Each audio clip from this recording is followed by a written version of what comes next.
A judge slams his gavel, sentencing a black man to death, convinced justice is served. But as the courtroom settles, federal agents storm in, handing him a file that turns his world upside down. The man he just condemned isn't just another defendant, he's the U.S. Attorney General, working undercover to expose corrupt rulings like his. Cameras flash, gasps erupt. His fatal mistake is now national news. With his career, reputation, and conscience on the line, how far will he go to undo the damage before it's too late? Before we get into the story, comment below where in the world you are watching from today. Judge Harold Monroe guided his sleek black sedan into his reserved parking spot at the courthouse, the early morning sun glinting off its polished surface. The spot, like his morning routine, was as familiar to him as the back of his hand. He'd parked here nearly every workday for the past 15 years, watching the seasons change around this same patch of concrete.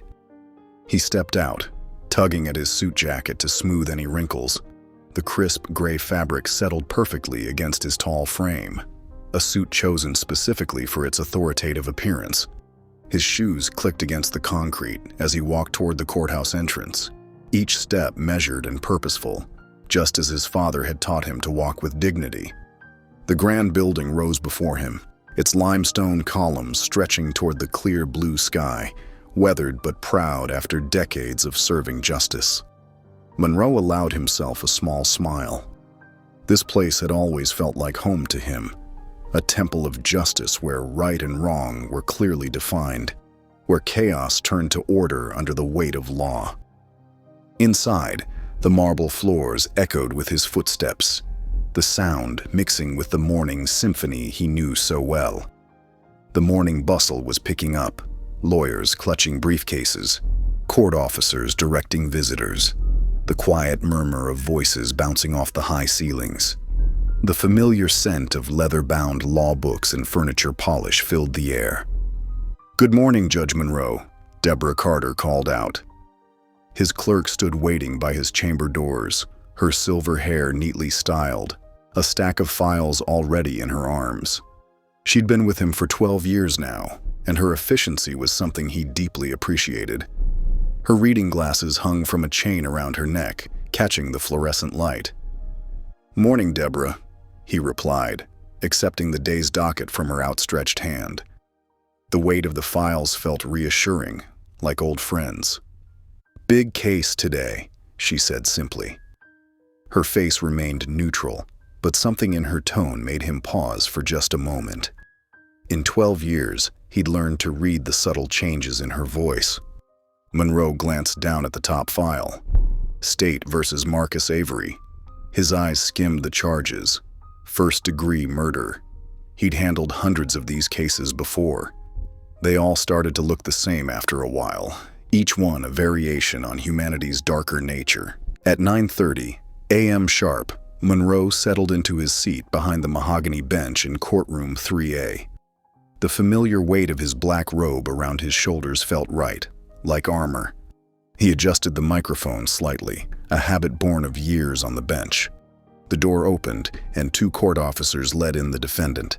Marcus Avery moved with a quiet dignity despite his shackles, his head held high. Monroe studied him carefully, noting his pressed jail uniform and steady gait. Most defendants showed fear or defiance, but Avery was different. His dark eyes held a certainty that Monroe found unsettling, almost as if he were the one passing judgment. The courtroom fell silent as Monroe opened the case file. Sarah Whitmore, 26 years old, stabbed to death outside the downtown cafe. The crime scene photos were brutal. Monroe had seen worse, but these were bad enough. Blood on concrete, a young life ended too soon. The evidence seemed straightforward. Avery had been seen near the cafe that night, and an eyewitness had identified him running from the scene. Nathan Callahan, the prosecutor, rose from his seat. His navy suit was perfectly pressed, his red tie a splash of color that drew the eye.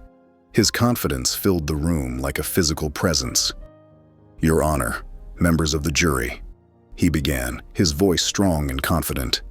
The evidence will show that on the night of April 15th, Marcus Avery committed a brutal and senseless murder. Monroe watched Joseph Langley, the public defender, shuffling through his papers. The young lawyer's tie was slightly crooked, and his hands trembled slightly as he arranged his notes. Sweat beaded on his forehead under the fluorescent lights. Monroe had seen it countless times before, an overworked public defender up against a seasoned prosecutor. The inequality of arms was as familiar as his morning coffee. In the front row, Mark and Elaine Whitmore sat close together, their faces drawn with grief. The mother dabbed at her eyes with a tissue, while her husband stared straight ahead, jaw clenched. Their matching wedding bands caught the light as they held hands, seeking comfort in each other's presence. The morning proceeded exactly as Monroe expected. He'd seen thousands of cases, and this one felt no different. Yet something about Avery's calm demeanor nagged at him, like a loose thread he couldn't quite ignore. Most guilty men showed some sign of nervousness, but Avery sat perfectly still, his eyes following each speaker with careful attention, his expression thoughtful rather than fearful. At 11:45 a.m., Monroe's gavel struck the sound block. "Court is adjourned for the day," he announced, his voice carrying the authority of countless similar pronouncements. "We'll resume tomorrow morning at 9 a.m. sharp." As the bailiff led Avery away, Monroe gathered his papers, pushing aside a slight feeling of unease. This was just another case, he told himself. Just another guilty man facing justice. But as he watched Avery's retreating back, that nagging feeling refused to fade completely. Judge Harold Monroe strode into courtroom 3A precisely at 9 a.m., his black robes swishing behind him. The familiar tap of his polished shoes against the hardwood floor echoed through the hushed chamber. As he settled into his high-backed leather chair, he surveyed the scene before him with practiced detachment, his fingers automatically straightening the brass nameplate on his bench.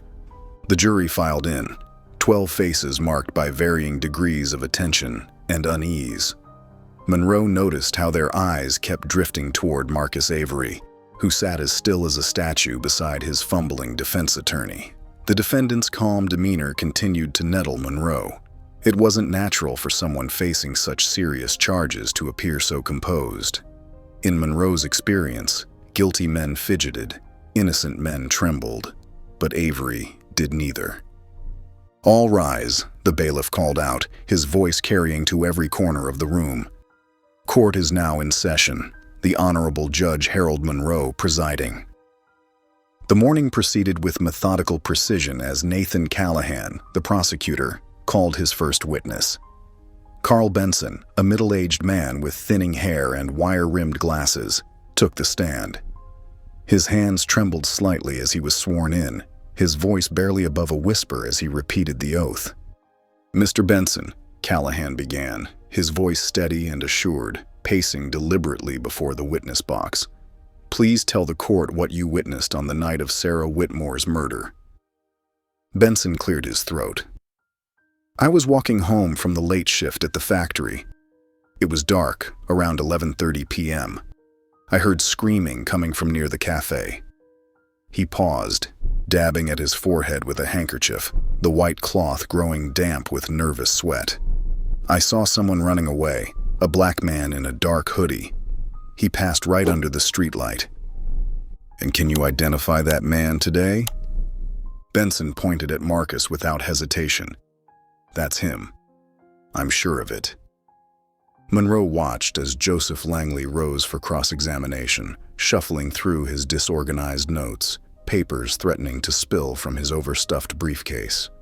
The public defender's incompetence was becoming more apparent with each passing moment, his ill-fitting suit as rumpled as his presentation. "Mr. Benson," Langley started, his voice uncertain, adjusting his crooked tie. "How far were you from the person you saw running?" "About 50 feet, maybe?" Benson shifted in his seat. "And it was dark?" "Like I said, he passed under a streetlight." Benson's fingers drummed against the witness box. "But you only saw him for a moment?" "A moment was all I needed," Benson insisted, his chin lifting stubbornly, color rising in his cheeks. The questioning continued, revealing more holes in Benson's testimony. He admitted he hadn't seen the actual attack, couldn't describe any distinguishing features beyond race and clothing, and had been at least half a block away. Yet his certainty about Marcus's identity never wavered, growing stronger with each challenge. As the morning wore on, Dr. Emily Porter took the stand. The forensics expert's testimony about the DNA evidence should have been straightforward, but it raised more questions than answers. Her crisp white lab coat and precise manner lent authority to her words. "We found Mr. Avery's DNA on the knife handle," she explained, gesturing to the evidence photos displayed on the courtroom screen, her laser pointer circling key areas. "However, the blood evidence is inconclusive. We cannot definitively say it belongs to Sarah Whitmore." Monroe's brow furrowed. Something about this detail nagged at him, but he pushed the thought aside. He'd seen thousands of cases. This one was no different. The defendant's DNA was on the murder weapon. That was what mattered. He made a note in his leather-bound notebook, his fountain pen scratching against the thick paper. From the gallery, Sarah Whitmore's mother let out a choked sob. Monroe watched as several jurors turned toward the sound, their faces softening with sympathy. Elaine Whitmore pressed a tissue to her face, her husband's arm wrapped protectively around her shoulders, his own eyes red-rimmed and haunted. Throughout it all, Marcus Avery remained unchanged. His dark eyes followed each witness with careful attention, but his expression revealed nothing. No anger, no fear, no guilt. Just that maddening certainty that made Monroe's jaw clench. The judge had seen that look before, but never in a guilty man. As the afternoon session drew to a close, Monroe found himself increasingly irritated by the defense's bumbling attempts to challenge the prosecution's case. Langley's cross-examinations were weak, his objections poorly timed. The man was clearly out of his depth, sweating through his shirt as he fumbled through basic legal procedures. At 4:30 p.m., Monroe called for adjournment, his gavel striking the sound block with practiced authority. "We'll resume tomorrow morning at 9 a.m. sharp," he announced, already thinking ahead to the case's swift conclusion. This would be a simple matter of efficiency: hear the remaining witnesses, allow for closing arguments, and send it to the jury. By week's end, justice would be served. Yet as he gathered his papers, that nagging doubt about the blood evidence lingered, an unwelcome whisper in the back of his mind. The afternoon sun cast long shadows through the high windows of courtroom 3A as Judge Monroe adjusted his reading glasses, his fingers trembling slightly from too much morning coffee. "Let's proceed," he announced, his voice carrying the weight of authority that came from 2 decades on the bench. "We've spent enough time on preliminaries." Marcus Avery sat at the defense table, his pressed white shirt a stark contrast to his public defender's rumpled suit. The fluorescent lights overhead highlighted the worry lines creasing Joseph Langley's forehead as he shuffled through a stack of papers, his movements growing more frantic with each passing minute. "Your Honor," Langley called out, rising from his chair with papers clutched tightly in his sweating hands. "We have new forensic evidence that could shed light on the blood spatter patterns." "Denied," Monroe cut him off, not even looking up from his notes, his pen scratching against the paper with practiced efficiency. "We're well past the discovery phase, Counselor."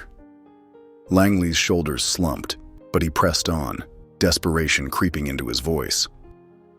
"Then perhaps we could review the security footage from the adjacent building. It shows a different suspect fleeing the scene at the exact time Mr. Benson claimed to see my client. The timestamp proves—" Monroe's jaw tightened, a muscle twitching beneath his skin. "That footage should have been submitted weeks ago. It's inadmissible now." He tapped his gavel once, the sound sharp and final in the hushed courtroom. In the gallery, the victims' parents clutched each other's hands, their wedding rings glinting under the harsh lighting. Mrs. Whitmore dabbed at her eyes with a crumpled tissue, while her husband stared daggers at Marcus, his face twisted with grief and anger. The jury couldn't help but notice their pain, their faces softening with sympathy as they shifted uncomfortably in their seats.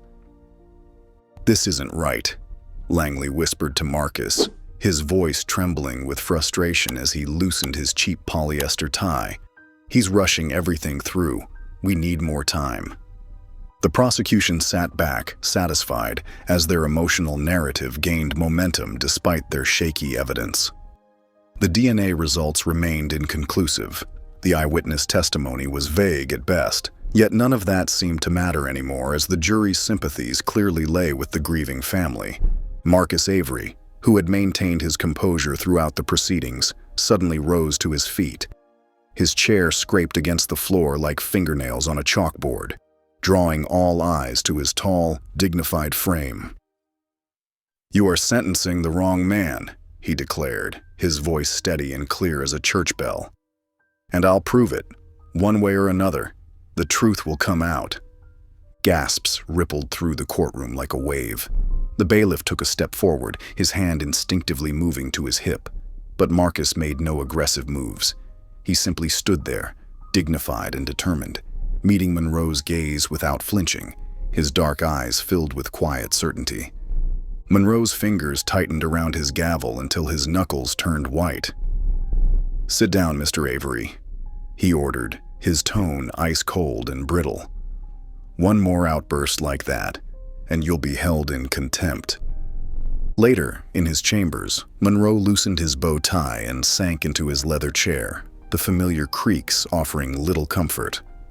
For a brief moment, something about Marcus's words nagged at him. The certainty in his voice, the lack of desperation typical of guilty men facing life sentences. But Monroe pushed the thought aside, attributing his unease to the long day and his growing headache.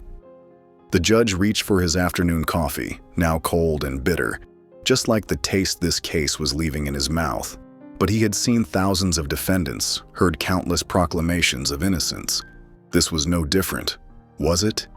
He shook his head, dispelling the doubt like an unwanted shadow. The system worked. It always had. And tomorrow, justice would be served, just as it always was. Yet somewhere in the back of his mind, Marcus Avery's steady gaze lingered, refusing to fade away. The afternoon sun cast harsh shadows across courtroom 3A as Nathan Callahan rose for his closing argument. His navy suit was perfectly pressed, his silver tie clip catching the light as he adjusted his stance.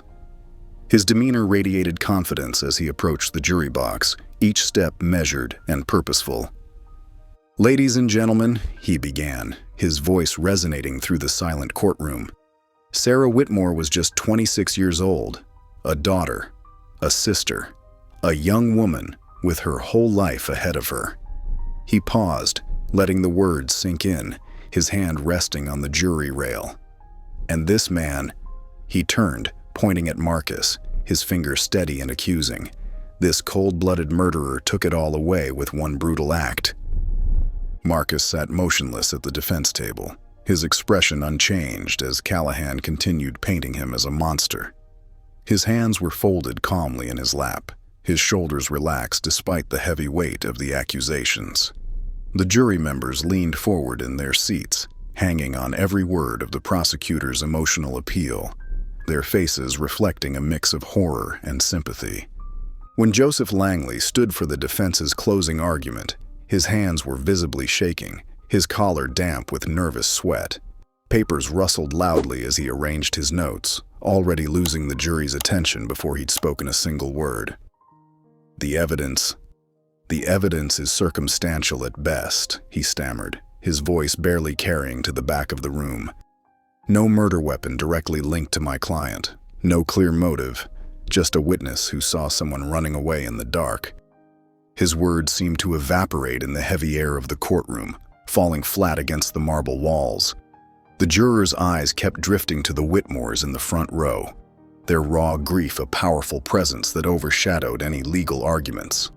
Judge Monroe watched it all from his elevated bench, his expression stern and unchanging, fingers drumming silently on his desk. When Langley finished his weak closing, Monroe turned to Marcus, adjusting his reading glasses. "Mr. Avery, you have the right to make a final statement before the jury begins deliberation. Do you wish to speak?"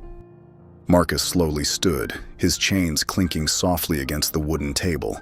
His eyes met Monroe's, holding his gaze with an unsettling steadiness that made the judge's fingers stop their drumming. After several long seconds that seemed to stretch into minutes, he simply shook his head and sat back down, the chains rattling quietly in the silence. The jury filed out at 3 p.m. sharp, their footsteps echoing on the polished floor. Monroe expected them to take at least a day to deliberate such a serious case, but barely 4 hours later, the bailiff announced their return. The tension in the courtroom was electric as the jurors took their seats, their faces grim and determined. "Has the jury reached a verdict?" Monroe asked, though he already knew the answer from their expressions. The foreperson, a middle-aged white woman in a powder blue blazer, stood. Her voice was clear and unwavering. "We have, Your Honor. We find the defendant, Marcus Avery, guilty of murder in the first degree." A sob broke from Mrs. Whitmore, the sound piercing the hushed courtroom. Her husband pulled her close, tears streaming down both their faces as 20 years of marriage and shared grief showed in their embrace. The gallery erupted in murmurs until Monroe's gavel restored order with 3 sharp cracks. At 4:30 p.m., Monroe straightened his robes and delivered the sentence, his voice carrying the weight of authority. "Marcus Avery, you have been found guilty of a heinous crime. Taking into account the brutal nature of this murder and your apparent lack of remorse, I hereby sentence you to death by lethal injection." Marcus didn't flinch.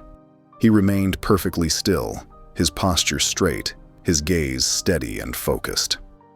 The same calm that had irritated Monroe throughout the trial now seemed almost prophetic, as if he knew something the rest of them didn't.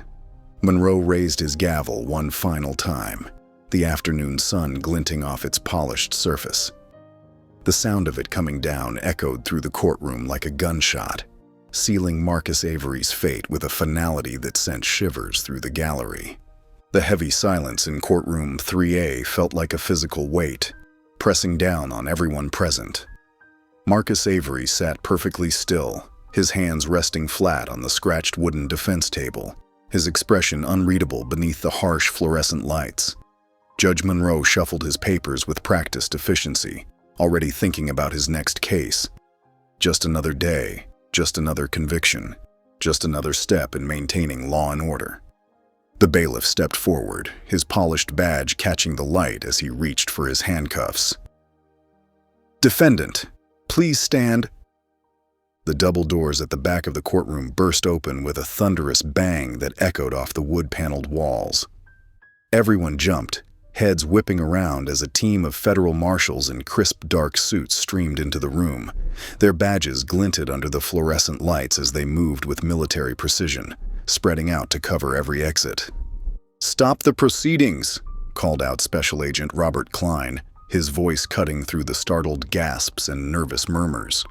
He strode down the center aisle, flanked by his team, their footsteps clicking against the polished floor. Monroe's face reddened with indignation, his jaw clenching tight. "What is the meaning of this interruption? This is my courtroom."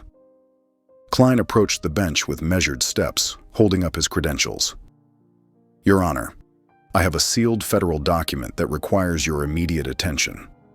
He handed over a thick manila envelope stamped with "classified" in bold red letters, the paper crisp and official. The gallery erupted in whispers, the sound like rustling leaves. Reporters leaned forward in their seats, pens poised over notepads, hungry for a story. The prosecutor, Nathan Callahan, half rose from his chair, confusion etched on his normally confident face. Monroe's hands shook slightly as he broke the seal, the sound of tearing paper unnaturally loud in the tense atmosphere. The moment his eyes fell on the first page, all color drained from his face, leaving him ashen. He blinked hard, as if the words might rearrange themselves into something less devastating, something that wouldn't shatter his world. But there it was in black and white, unmistakable. Marcus Avery, United States Attorney General. Below that, Undercover investigation, judicial bias in capital sentencing cases. The implications hit him like a physical blow. Camera shutters clicked rapidly in the gallery, a staccato rhythm of history being recorded. Monroe looked up to find Marcus slowly rising from his seat, methodically removing the ill-fitting suit jacket that had been part of his careful disguise. Gone was any trace of the defendant's submissive posture. He stood tall, radiating quiet authority that seemed to fill the entire courtroom. The jury members shifted uncomfortably in their box, several covering their mouths in horror as understanding dawned. Their faces showed the terrible realization that they had just sentenced the U.S. Attorney General to death, their verdict now a damning piece of evidence. Prosecutor Callahan slumped in his chair, his face ashen, his trial notes scattered forgotten across the table. The victim's parents, who moments ago had been nodding in satisfaction at the death sentence, now looked shell-shocked, their certainty crumbling before their eyes. Marcus finally turned to face Monroe directly, his calm demeanor a stark contrast to the chaos he had unleashed. His voice carried clearly through the stunned courtroom, each word measured and deliberate. "How many others have you sentenced without question, Your Honor?" Monroe's mouth opened, but no words came out. His gavel lay forgotten on the bench, suddenly as powerless as he felt, useless against the truth that had just shattered his carefully ordered world. Decades of certainty crumbled in an instant. The question hung in the air, unanswered and damning, echoing in the silence of a courtroom where justice itself was now on trial. The blue glow of the television cast harsh shadows across Judge Harold Monroe's weathered face as he sat rigid in his leather armchair. The news anchor's voice filled his home office, each word hammering another nail into the coffin of his once esteemed career. In a shocking development today, veteran Judge Harold Monroe sentenced U.S. Attorney General Marcus Avery to death in what appears to be a devastating example of judicial bias, the anchor reported, her expression grave and her tone solemn. Monroe's hand trembled as he reached for the remote, but he couldn't bring himself to turn it off. Images of the tense courtroom proceedings flashed across the screen, his own face contorted with a stern authority as he delivered the death sentence, followed by Marcus's composed yet defiant expression. The door creaked open, and Linda Monroe, his wife of over 3 decades, stepped in. Her face was ashen, her usually perfectly styled hair disheveled and unkempt. "Harold, what have you done?" Her voice cracked with disbelief and a hint of betrayal. Before he could even attempt to explain himself, another wave of camera flashes burst through the windows. The media vultures had been circling his house for hours, their bright lights creating an artificial day in his front yard. Monroe pulled himself up from his chair and yanked the curtain shut, his movements jerky with a mix of anger and overwhelming shame. His phone buzzed again, the 15th call from Governor Richard Wallace in the past hour. Next to it, his email inbox flooded with a deluge of notifications. Prestigious law firms he had partnered with for decades were now publicly severing ties. The Bar Association had already launched a formal investigation into his conduct. "I can't believe this is all happening," Linda whispered, sinking heavily into a nearby chair. "All those years of building your respected reputation as a fair and impartial judge." The phone rang yet again, but this time it was different.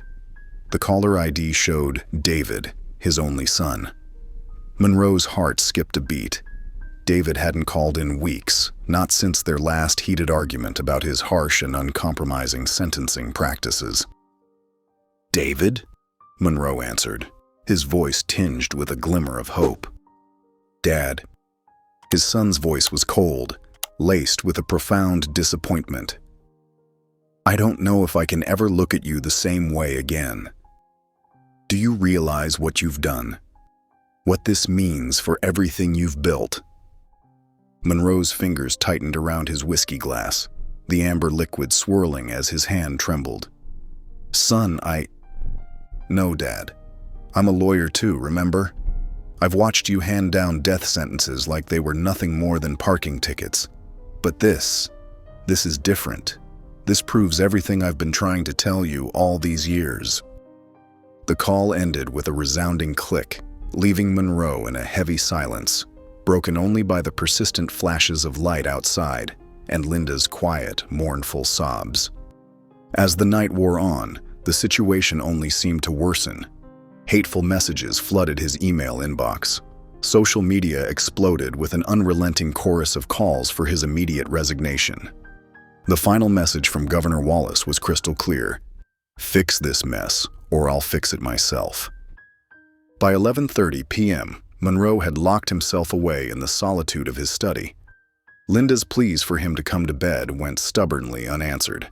He sat in the enveloping darkness, Marcus Avery's haunting words echoing in his mind like a merciless refrain. "How many others have you sentenced without question?" The whiskey in his glass caught the faint light filtering in from outside, and for the first time in his storied career, real doubt and uncertainty crept into the core of his being. How many times had he rushed to judgment, handing down swift, unquestioning sentences? How many lives had he irrevocably affected with his unwavering approach to the law? The federal building loomed over Monroe like a steel and glass giant, its windows reflecting the morning sun with an accusing glare. Two stern-faced agents flanked him as they walked through security, their footsteps echoing in the marble lobby. Monroe's hands felt clammy as he straightened his tie, a nervous habit he'd developed over 30 years on the bench. His stomach churned as other employees hurried past, some averting their eyes while others stared openly at his disgrace. "This way, Your Honor," one agent said, not bothering to hide the sarcasm in his voice when using Monroe's title. The agent's badge caught the fluorescent light as he gestured toward the elevator. The private meeting room was smaller than Monroe expected. No grand courtroom theatrics here, just a simple conference table and chairs, with bare walls save for a single American flag in the corner. Marcus Avery sat at the head of the table, surrounded by Justice Department officials who watched Monroe with obvious disdain. Their expressions reminded him of how he'd looked down at countless defendants from his bench. Monroe's throat tightened. This was it. His career, his reputation, his life's work, all about to be demolished by the man he'd sentenced to death just yesterday. He deserved it. He knew that now. But knowing didn't make it any easier. The weight of his actions pressed down on his shoulders like a heavy robe. "Judge Monroe," Marcus said, his voice calm and measured. "Please, have a seat." His composed demeanor was a stark contrast to the tension filling the room. Monroe lowered himself into a chair, trying to maintain what dignity he had left. The silence in the room felt suffocating. The leather creaked beneath him as he shifted uncomfortably. "I assume you're here to press charges," Monroe said quietly. "I understand completely." His fingers drummed nervously on the table's polished surface. Marcus leaned forward, studying Monroe's face. "Actually, I have something else in mind." He paused, glancing at his advisors. "I want you to come with me." His words carried a weight that seemed to change the air in the room. Monroe blinked in confusion. "I'm sorry." The fluorescent lights buzzed overhead as he tried to process this unexpected turn. "I want you to see the justice system from the other side, to witness firsthand what your rulings have done to people's lives." Marcus's eyes held a mixture of determination and something else. Was it hope? A woman in a crisp suit at Marcus's right practically jumped from her chair. "Sir, this is completely inadvisable. This man doesn't deserve..." Her pearl necklace swayed with her agitation. "Sarah," Marcus cut her off firmly, "this isn't about what he deserves." The authority in his voice silenced any further objections. Monroe sat there, stunned. His mind struggled to process what was happening. This wasn't the public execution he'd expected. This was something else entirely. His world was shifting beneath his feet like quicksand. "Why?" Monroe managed to ask. "Why would you offer me this instead of destroying me?" His voice cracked slightly on the last word. Marcus's eyes never left Monroe's face. "Because destroying you would be easy, but it wouldn't change anything." The system would just replace you with another judge who thinks exactly like you do. His words carried the weight of years of observation and experience. The other officials in the room shifted uncomfortably. One man cleared his throat, his cufflinks catching the light as he gestured. "Attorney General, this man sentenced you to death without proper evidence. He's not worth saving." "That's not your call to make, James," Marcus replied, his voice firm but not unkind. "If he doesn't see it for himself, nothing will change, and change is what we need." His calm certainty seemed to fill the small room.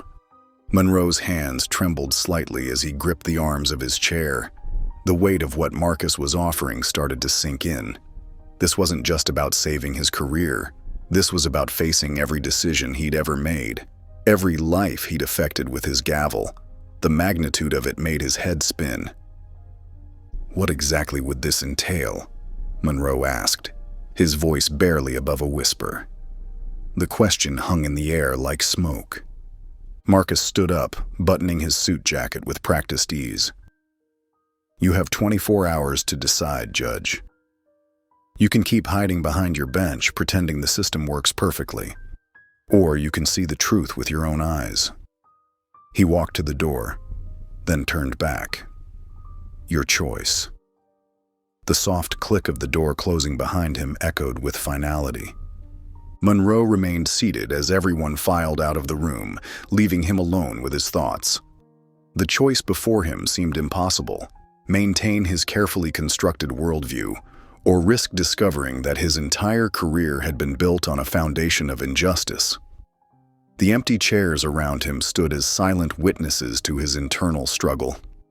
The grandfather clock in Monroe's study struck 9, each chime echoing through the empty house like an accusation.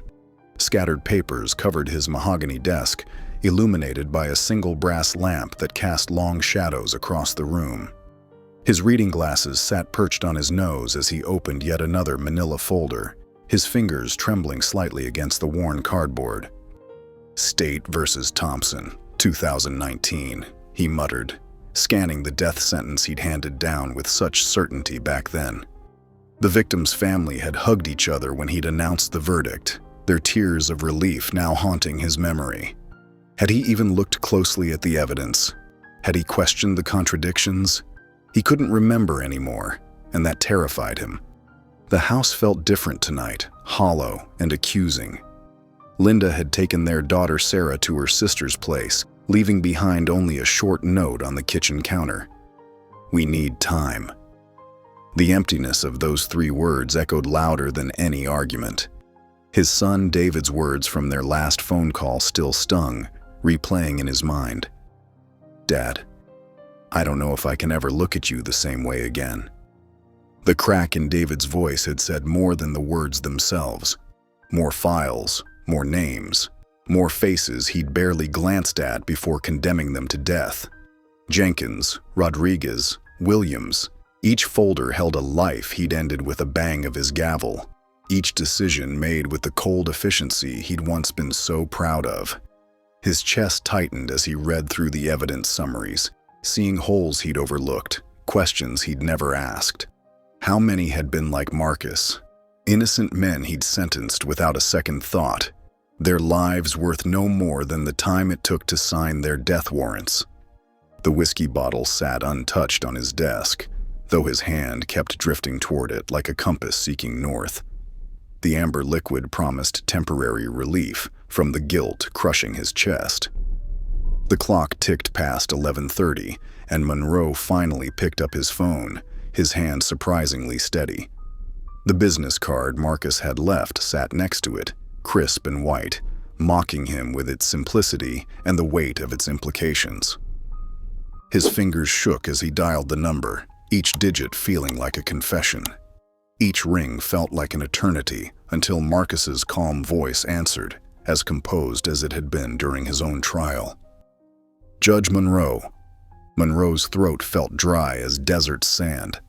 "I'll do it," he managed to say, his voice rough with emotion and exhaustion. "But I'm not promising anything, not yet." The line went quiet for a moment, the silence heavy with unspoken words. Monroe could almost picture Marcus's thoughtful expression, the same one he'd worn throughout the trial. Patient, knowing, and somehow both challenging and forgiving.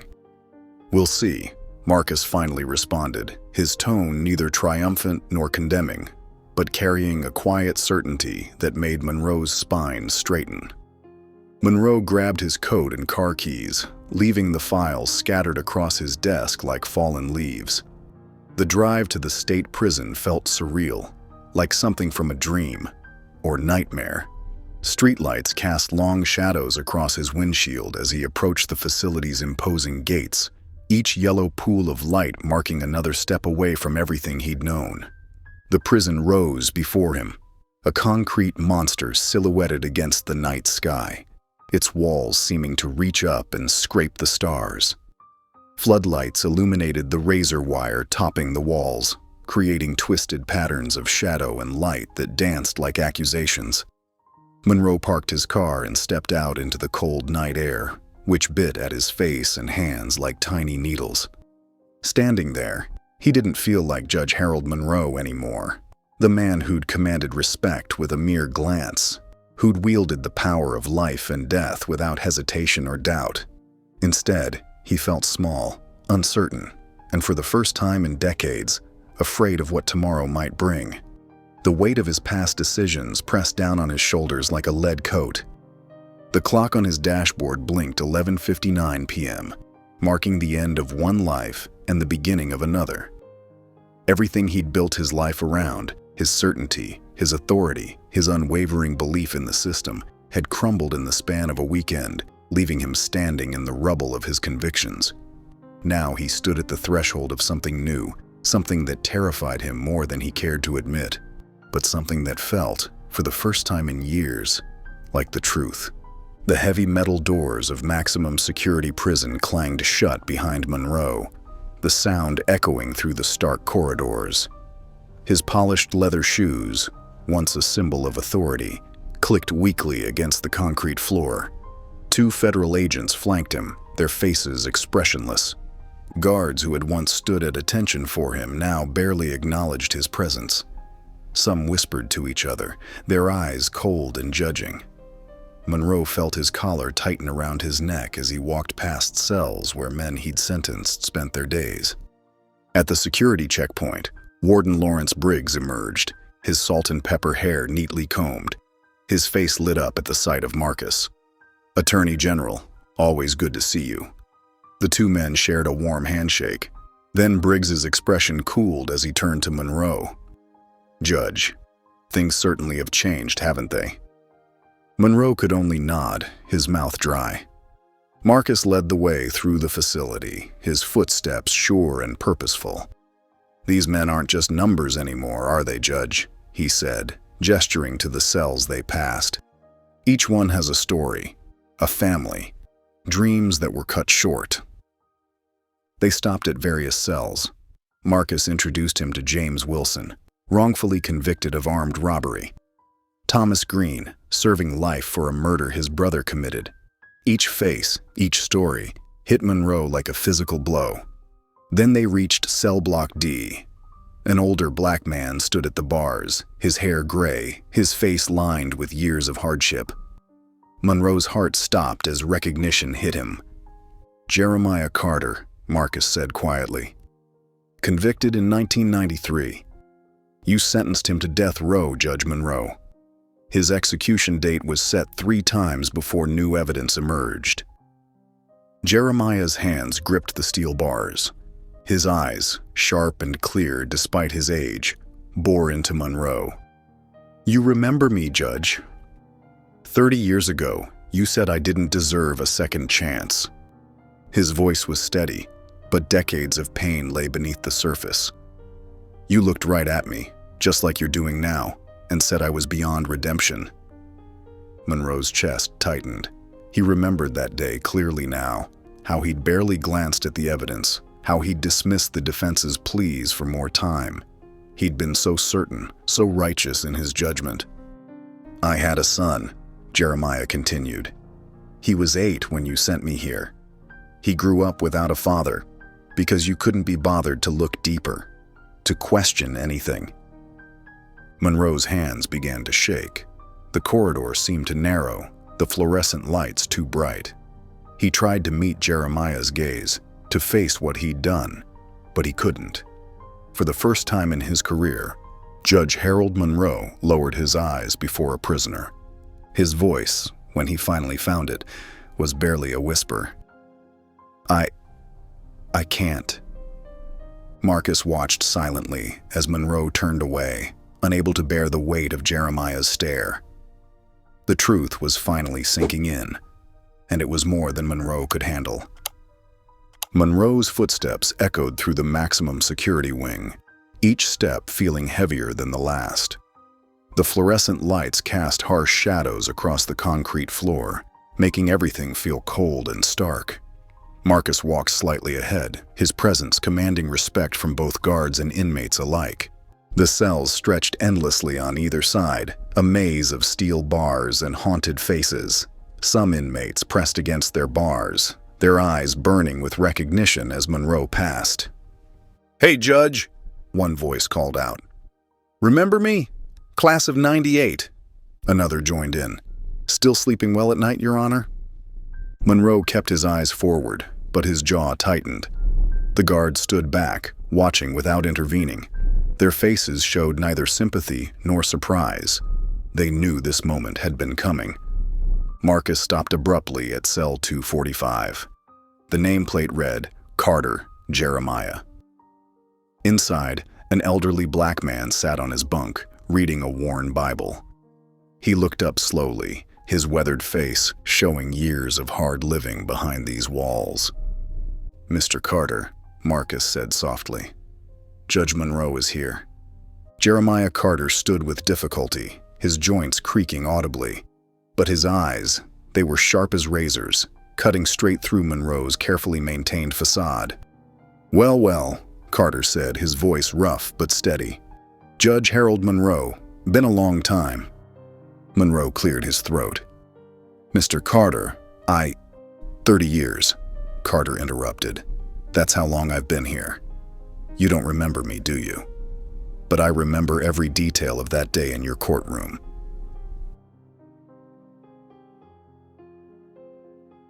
Carter stepped closer to the bars. "You barely looked up from your papers, called me a career criminal, said I was beyond redemption. Funny thing is, I had no record, not even a parking ticket." Monroe's collar felt tight.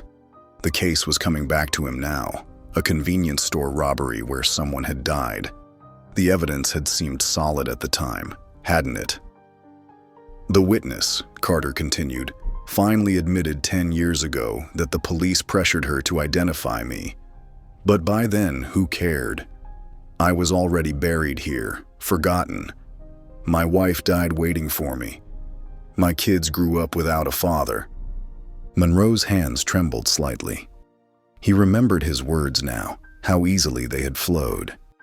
"The court finds the defendant's actions show a complete disregard for human life." "You didn't even look me in the eye when you said it," Carter said, his voice heavy with 3 decades of pain. "What do you call yourself now, Judge? A man of justice, or just another part of the machine?" Monroe opened his mouth, but no words came. What could he possibly say to justify 30 years of a man's life thrown away?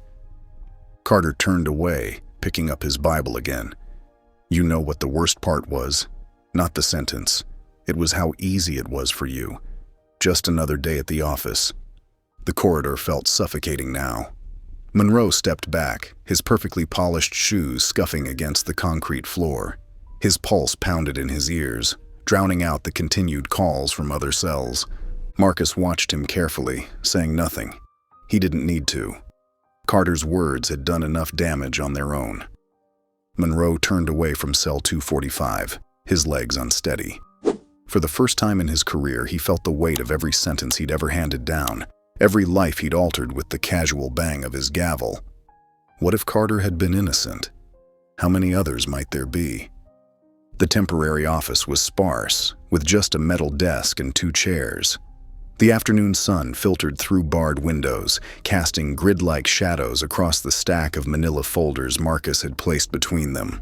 Monroe's collar felt tight as he tugged at it, his suit no longer the armor of authority it once was. "Isaiah Bennett," Marcus said, tapping the top file. "Ring any bells?" Monroe's throat went dry. The name hit him like a punch to the gut. Of course he remembered. 3 years ago, a convenience store robbery turned deadly. He'd sentenced Bennett to death without a second thought. "I see you remember." Marcus's voice remained calm, professional. He opened the file, spreading out photos, witness statements, and DNA reports. "Look at the evidence we found after. Really look at it." Monroe's hands trembled as he picked up a lab report dated 2 months after the trial. The DNA results clearly showed another perpetrator. Surveillance footage from a nearby building, somehow missed during the initial investigation, showed Bennett blocks away at the time of the shooting. "He's scheduled for execution next month," Marcus said quietly. More files followed. Devin Harris's case made Monroe's stomach turn. The boy had maintained his innocence until the end, but Monroe had seen only a street kid with a record of petty crimes. The evidence proving Harris's innocence had been buried under bureaucratic paperwork. Paperwork Monroe hadn't bothered to review. 19 years old, Marcus commented, his voice heavy with controlled emotion. His mother still visits his grave every Sunday. File after file revealed similar stories. James Wilson, executed in 2019, DNA evidence later proved his innocence. Michael Torres, 2020, a witness recanted on their deathbed. Robert Lee Jackson, 2021, evidence of police coercion emerged too late. Each case bore Monroe's signature, his confident scrawl condemning men to death with the same casual efficiency he'd once been so proud of. Now those signatures looked like accusations, each one a testament to his failure. "These aren't just cases, Judge Monroe," Marcus said, spreading the files across the desk. "These were lives, sons, fathers, brothers, people who deserved more than a 15-minute hearing and your rubber stamp."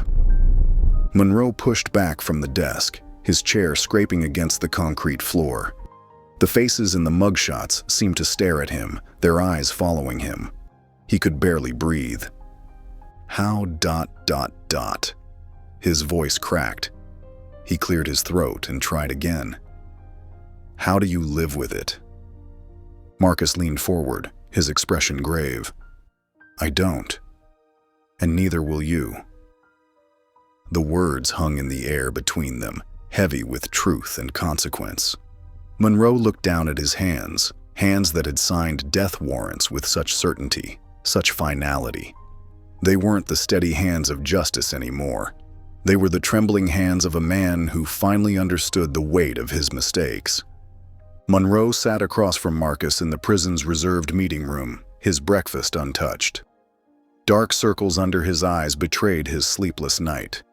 Devin Harris's face had haunted his dreams, a 19-year-old boy whose pleas for mercy he had dismissed without a second thought. "You look tired, Judge," Marcus said, stirring his coffee calmly. Monroe rubbed his temples. "I keep seeing their faces, especially Devin Harris." His voice cracked slightly. "He was just a kid." "Yes, he was," Marcus replied evenly. "And now he's gone." Monroe straightened his shoulders, falling back on familiar territory. "Look, I understand these cases are tragic, but the system, while not perfect, exists for a reason. I followed the law as it was written." Marcus set down his coffee cup with deliberate care. "Did you? Or did you follow what you were told the law should be?" Before Monroe could respond, the door opened. A tall man with graying hair entered. Joseph Reynolds, the former warden of the state prison. Monroe recognized him from countless executions he had ordered. "Judge Monroe." Reynolds nodded curtly. "I've been wanting to have this conversation for a long time." Reynolds settled into a chair, his weathered face grave. "You know, we had a saying here. Monroe means death. The inmates knew if they got your courtroom, They weren't coming out alive. Monroe felt his face flush. I followed proper judicial procedure. Did you? Reynolds cut in. Or did you follow the governor's re-election campaign? Remember how he promised to be tough on crime? Remember the pressure from the DA's office to clear cases quickly? Monroe's mouth went dry as memories surfaced. Private meetings, subtle suggestions, promises of support for his own career advancement. The system you defended, Marcus said quietly, was designed to process people, not serve justice. And you became very good at processing. Monroe stared at his cold eggs, his certainty crumbling. I believed I was being impartial. No, Reynolds said. You believed what was convenient to believe, what kept you comfortable, what kept you moving up. The truth of it hit Monroe like a physical blow. He had prided himself on being above politics, on being purely an instrument of the law. But faced with his own record, he couldn't form a defense. He started, then fell silent. Marcus and Reynolds exchanged glances. For the first time in his career, Judge Harold Monroe had no response, no justification, no legal precedent to hide behind. Only the growing weight of what he had done and what he had failed to do. The silence stretched on, broken only by the distant sounds of the prison yard. Monroe sat there, a man stripped of his certainties, finally beginning to see himself clearly. The sleek monitor in Monroe's temporary prison office flickered to life, revealing Governor Richard Wallace's stern face. Even through the screen, Wallace's presence commanded authority, his silver hair perfectly coiffed, his expression calculated and cool. "Harold, this situation has gotten out of hand," Wallace said, his voice smooth as polished marble. "But there's still a way to salvage this." Monroe sat straighter in his chair, his shoulders tense. The governor had been his mentor for decades, guiding his career from district court to his current position. Now, Wallace's eyes held that familiar look, the one that meant he had already mapped out every move. "The appellate court position opens next month," Wallace continued, folding his hands on his desk. "It's yours if you want it. The media circus will die down, and you'll emerge stronger than ever." Monroe's throat went dry. "And Marcus?" "A regrettable misunderstanding," Wallace said, waving his hand dismissively. "You'll make a public statement clarifying that while mistakes were made, they were procedural rather than prejudicial. We'll frame it as a learning experience." The offer hung in the air like a poisoned apple, beautiful, tempting, and deadly. Monroe glanced at the case files Marcus had shown him, still spread across his desk. Devin Harris's photo peeked out from one folder, his young eyes staring up accusingly. "Think carefully, Harold," Wallace pressed. "Your entire career, everything you've built, it doesn't have to end here. The choice is simple." But it wasn't simple. Not anymore. Jeremiah Carter's words echoed in his mind. "What do you call yourself now?" The faces of countless men he'd sentenced flashed before him. How many were innocent? How many had he condemned without a second thought? The governor's offer promised safety, security, and status. All he had to do was turn his back on the truth Marcus had shown him. All he had to do was keep the system running smoothly, just as he always had. Monroe's hands trembled slightly as he stared at the screen. Wallace waited patiently, confident in the power of his offer. The silence stretched between them, heavy with unspoken understanding. Finally, Monroe reached for his phone. His finger hovered over the end call button, but he couldn't bring himself to press it. He couldn't say yes to Wallace's offer, not with Devin Harris's ghost haunting him. But he couldn't say no either, not with his entire life's work hanging in the balance. The phone felt like lead in his hand as he set it down on the desk. He stared past the screen, past Wallace's knowing smile, into the empty space where his certainty used to be. The morning sun cast long shadows through the prison office windows as Marcus strode in, his face tight with urgency. He slammed a newspaper down on Monroe's desk, making the coffee cup rattle. The bold headline punched Monroe in the gut. Inmate to be executed in 72 hours. Denied final appeal. Monroe's hands trembled as he recognized the name at the bottom of the article. His own. Isaiah Bennett, age 23, convicted of murder during a convenience store robbery. The ruling had been just another day's work for Monroe 2 weeks ago. "You signed this man's death warrant," Marcus said quietly, his voice steady but filled with steel. "Look at the case file." Monroe's fingers felt numb as he opened the thick manila folder Marcus handed him. The evidence started swimming before his eyes. A grainy security camera video, an eyewitness testimony from 50 yards away at night, a partial fingerprint that could have belonged to dozens of people. "This can't be right," Monroe muttered, flipping through page after page. His throat felt dry as he recognized his own handwriting dismissing the appeal. He'd barely spent 10 minutes reviewing it. "There's more," Marcus said, pulling out another file.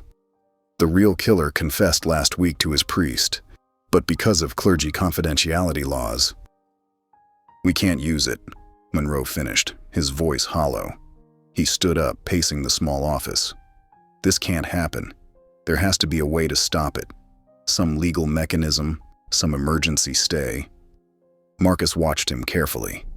"There is a way, but you need to understand what it means. You'll have to publicly admit you were wrong. You'll have to testify against your own ruling. The governor's deal will vanish. Your career will be over." Monroe sank back into his chair, the weight of the choice crushing down on him. Everything he'd worked for, his reputation, his legacy, his power, balanced against a young man's life. A life he had carelessly dismissed just days ago. "I can't save both, can I?" Monroe whispered. "My career and this man's life." "No," Marcus said simply. "You need to choose a side. The system you've protected, or the justice you've ignored." The ticking of the wall clock seemed deafening as Monroe stared at Isaiah Bennett's photo. Young, scared, innocent, just like Devin Harris had been, just like so many others. Monroe stood up slowly, his joints creaking with the weight of decades of wrong decisions. He picked up the case file, gripping it until his knuckles turned white. "Tell me what I need to do," he said firmly, meeting Marcus's eyes. For the first time since their confrontation in the courtroom, Marcus smiled. A genuine smile that reached his eyes and softened his stern features. Monroe paced Marcus's prison office like a caged animal, his polished shoes clicking against the cold floor. Isaiah Bennett's case file trembled in his hands as he turned another page, his stomach churning at the sight of his own signature at the bottom of the denial for retrial. "I didn't even read it properly," Monroe muttered, more to himself than to Marcus. 3 weeks ago, I denied this man's appeal over breakfast. 15 minutes, that's all I gave it." Marcus leaned back in his chair, his face unreadable. "You see it now, don't you?" "Really see it?" Monroe stopped pacing, his shoulders sagging. "I need to stop this execution, but how? I'm the one who sealed his fate." They spent the next hours hunched over the scattered papers across Marcus's desk. Each new detail felt like another weight on Monroe's chest. The eyewitness statements didn't match, something he'd dismissed as minor inconsistencies during the trial. But now, reading the actual affidavits where witnesses admitted to being pressured by police, the truth was undeniable. "Look at this forensic report," Marcus pointed to a highlighted section. The blood spatter analysis was completely misinterpreted. It shows the killer was left-handed. Isaiah is right-handed. Monroe's hand shook as he picked up another document buried in the file. "There was another confession? How did I miss this?" "You didn't miss it," Marcus said quietly. "You chose not to see it. It was easier that way, wasn't it? Keeping the machine running smoothly?" The words hit Monroe like a physical blow. He remembered Isaiah's trial, how proud he'd been of wrapping it up in just 4 days. Efficiency over justice. Numbers over lives. "I did this," Monroe whispered. "I sent a young man to die because I couldn't be bothered to look deeper." At 4:30 p.m., Monroe stood before a hastily assembled crowd of reporters outside the prison. Camera lights flashed in his face as he gripped the podium, his knuckles white. The familiar faces of local journalists stared back at him, people who had covered his trials for years, who had praised his swift justice. "I have an announcement to make," Monroe's voice cracked slightly. He cleared his throat and continued, forcing himself to look directly into the cameras. "I made a mistake. And if we don't act now, an innocent man will die." The reporters erupted like a disturbed hornet's nest, shouting questions and thrusting microphones forward. Monroe saw his career crumbling before his eyes. But for the first time in decades, he felt something else, the weight of truth finally spoken aloud. Monroe sat motionless at his kitchen table, the morning light casting long shadows across the untouched coffee and newspaper before him. His own face stared back at him from the front page, captured mid-speech at yesterday's press conference. The headline made his stomach turn. "Disgraced judge demands stay of execution. Political stunt or genuine regret?" The sound of soft footsteps made him look up. Linda stood in the doorway, her gray hair uncombed, dark circles under her eyes suggesting she'd slept as poorly as he had. She hadn't spoken to him in days, not since the scandal broke. "Is this really what you want to do?" she asked, her voice carrying neither judgment nor support. Monroe met her gaze, surprised by the steadiness in his own voice. "For the first time, I think it's the only thing I can do." 3 hours later, Monroe hurried up the granite steps of the state appellate court, his leather briefcase clutched tightly in his hand. Marcus walked beside him, flanked by a team of defense lawyers carrying stacks of documents. The familiar halls felt different now, hostile rather than welcoming. At the clerk's desk, Monroe pulled out the emergency motion papers, his hands steady despite his racing heart. The young clerk, Jenny Miller, looked up from her computer. Recognition flickered across her face, followed by confusion as she scanned the document's heading. "A stay?" she asked, glancing between Monroe and the papers. But Judge Monroe already ruled on this case. Her voice carried the weight of 15 years of procedural certainty. "I'm appealing my own ruling," Monroe said, his jaw tight with determination. The words felt strange in his mouth. In all his years on the bench, he'd never imagined himself standing on this side of the system. The morning crawled by as they waited. Monroe paced the courthouse hallways where he'd once walked with such authority. Now, other judges and lawyers avoided his eyes or whispered behind their hands as he passed. At 3 o'clock, Jenny emerged from the judge's chambers, her face grave. She handed Monroe a single sheet of paper. The words blurred before his eyes. "Emergency motion for stay of execution denied." Monroe gripped the edge of the clerk's desk, his knees weak. Isaiah Bennett would be executed in 24 hours. The weight of this reality hit him like a physical blow, and he felt bile rise in his throat. He'd failed. Again. But this time, he knew exactly what his failure would cost. The mahogany-paneled walls of the governor's private meeting room seemed to close in around Monroe as he sat across from Richard Wallace. Late afternoon sunlight filtered through heavy curtains, casting the room in amber shadows. The governor, immaculate in his tailored suit, poured amber liquid into 2 crystal tumblers. "You're making this very difficult for me, Harold," Wallace said, his voice carrying that practiced blend of concern and authority that had won him 3 terms in office. Monroe's pulse pounded in his ears. His collar felt too tight, and sweat dampened his palms. He'd been in this room dozens of times before, usually feeling powerful and assured. Now, he felt like a defendant awaiting sentencing.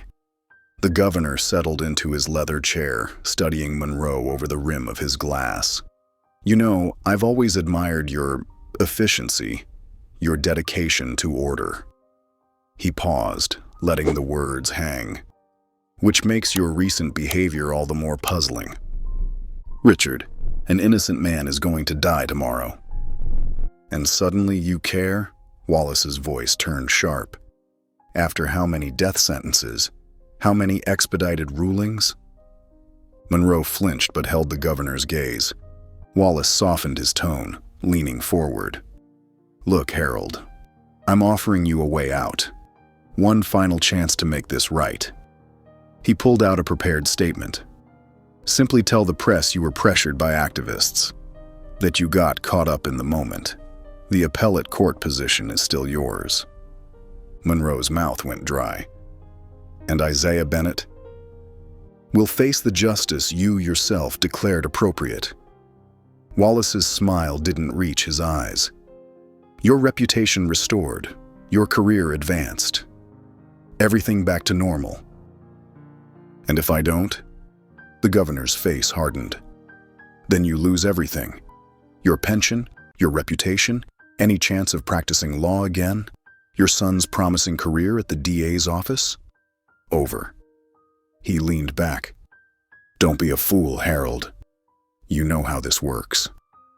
Monroe sat in silence, the weight of the choice crushing down on him. Images flashed through his mind. Devin Harris's mother crying in court, Jeremiah Carter's haunted eyes, Isaiah Bennett's case file filled with ignored evidence. Finally, he stood up, straightening his jacket. I already lost everything, he said, his voice steady. But I'll be damned if I let an innocent man die because I was too much of a coward to admit I was wrong. He turned and walked out, leaving the governor's offer untouched on the table. The night air felt heavy as Monroe's car pulled into his driveway. Camera flashes erupted like lightning, illuminating his tired face through the windshield. Reporters swarmed his vehicle, microphones thrust toward the windows, voices overlapping in a cacophony of questions. Judge Monroe, are you having a mental breakdown? Is this a publicity stunt? Did Marcus Avery blackmail you? Monroe pushed through the crowd, his shoulders hunched. The key trembled in his hand as he unlocked his front door. The house was dark and silent. Too silent. Usually Linda would be in the kitchen at this hour, preparing for the next day. The emptiness hit him like a physical blow. His footsteps echoed as he made his way to the dining room. There, on the polished table where they'd shared thousands of meals as a family, lay a single sheet of paper. Linda's elegant handwriting struck him harder than any judge's gavel ever had. I need time to think. Monroe sank into a chair, the note crumpling in his grip. The house felt enormous now, each empty room a reminder of what his stance for justice was costing him. Morning came too quickly. The courthouse loomed before him, its familiar steps now feeling like a mountain to climb. As he walked through the marble halls, former colleagues scattered like leaves in the wind. Some pretended to be absorbed in conversation. Others openly stared, their whispers following him like shadows. Did you hear? He's lost his mind, throwing away 30 years of respect. Always knew he'd crack eventually.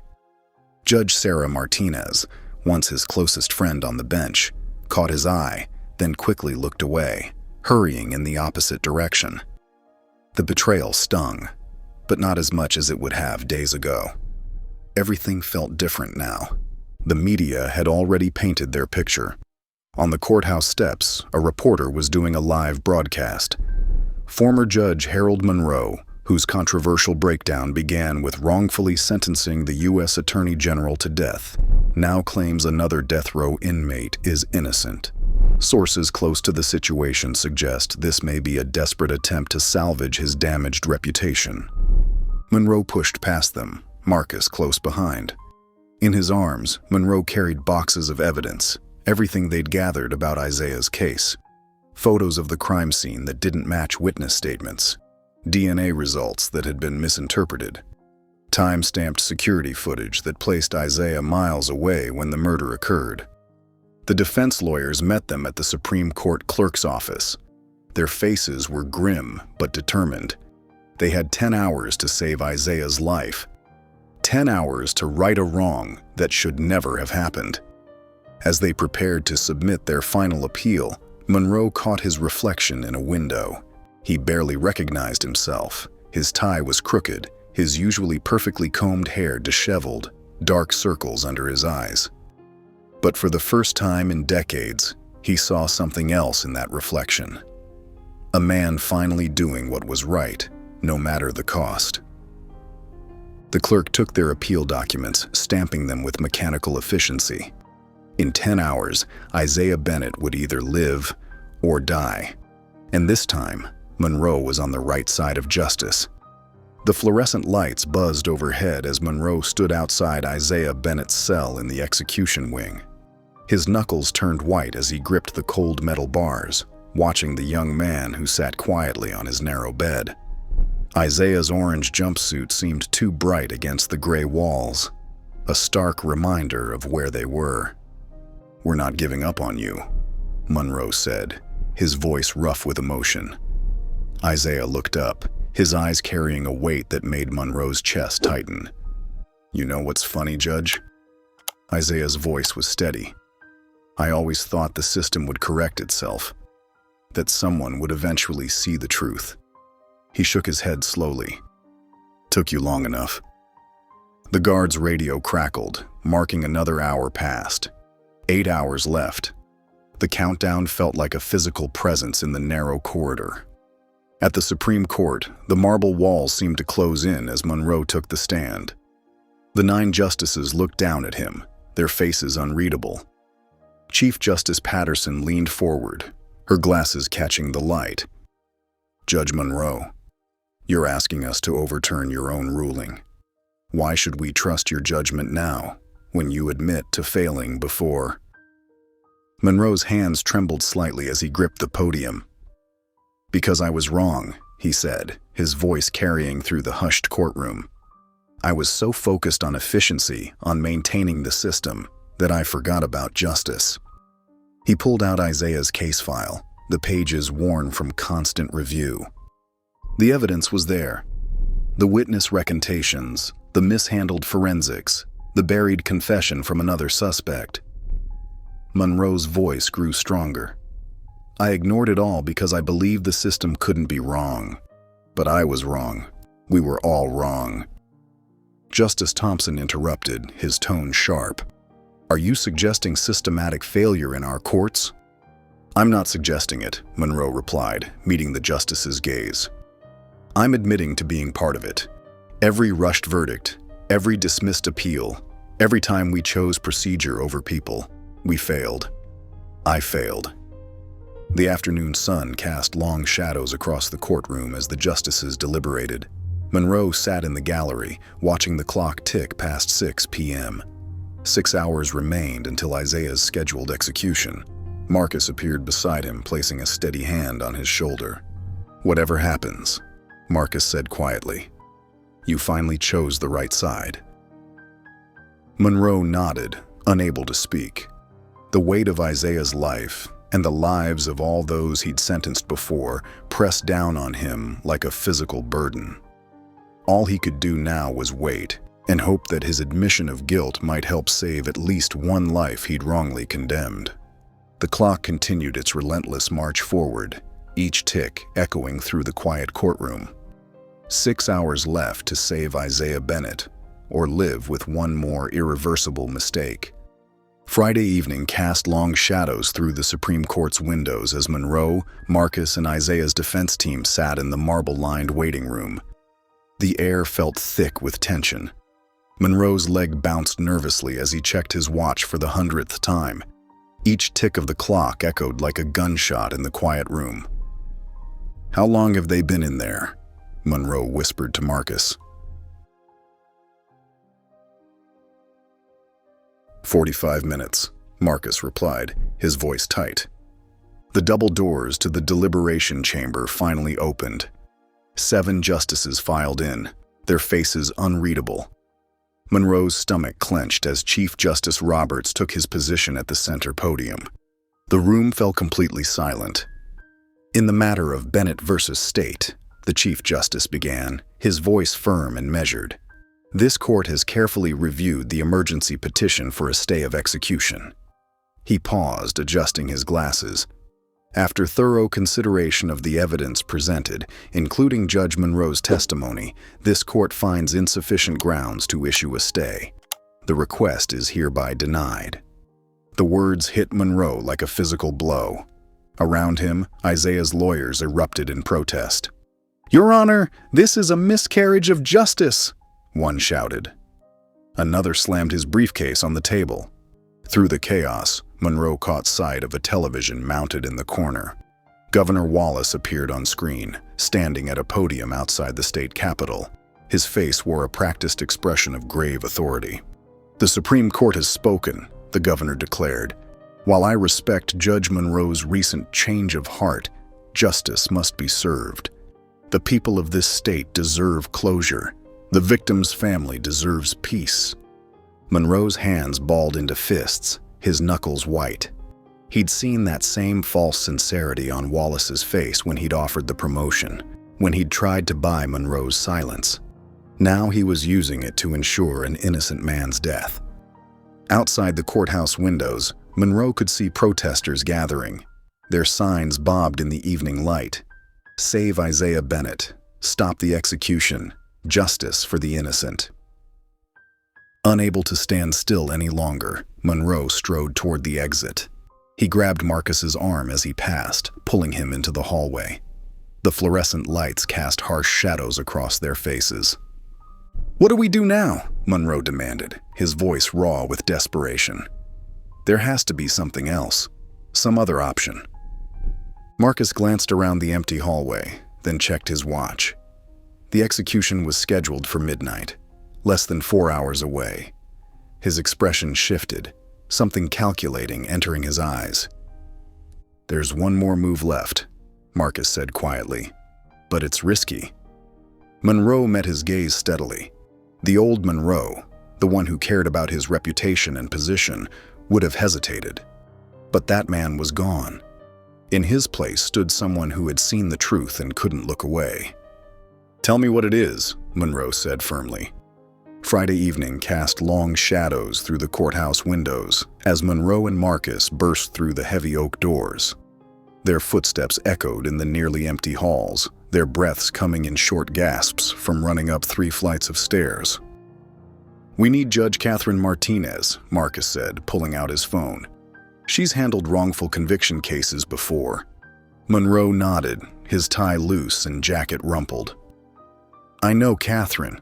We served on the bench together for years." His voice caught. "But I doubt she'll take my call now." They reached Monroe's old office, now stripped of his personal belongings.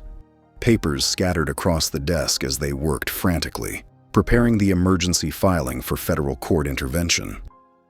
"The paperwork has to be perfect," Marcus warned, scanning through documents.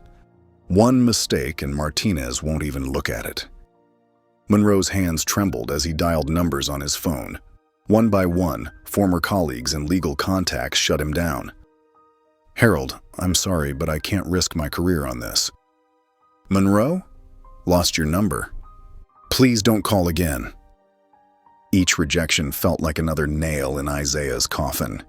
Monroe slammed his fist on the desk, sending a coffee cup crashing to the floor. "They're all afraid," he said, voice hoarse. "Afraid of ending up like me." Marcus looked up from his laptop. "Good thing we're not asking for their permission." At 9:45 p.m., Monroe's phone lit up with a text from Judge Martinez. "Send the papers. You have until midnight. No promises." They worked furiously, Marcus drafting the legal arguments while Monroe gathered supporting evidence from Isaiah's case file. Every few minutes, Monroe glanced at the clock, his stomach churning. 10:30 p.m. The evidence of prosecutorial misconduct was overwhelming now that Monroe allowed himself to see it. 11:15 p.m. Marcus printed the final draft while Monroe triple-checked citations. 11:40 p.m.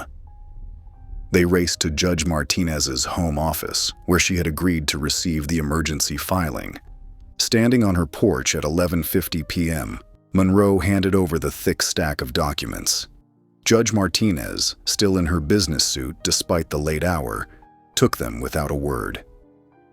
"Catherine," Monroe said softly. "I know I have no right to ask for favors." She looked at him, her expression stern but not unkind.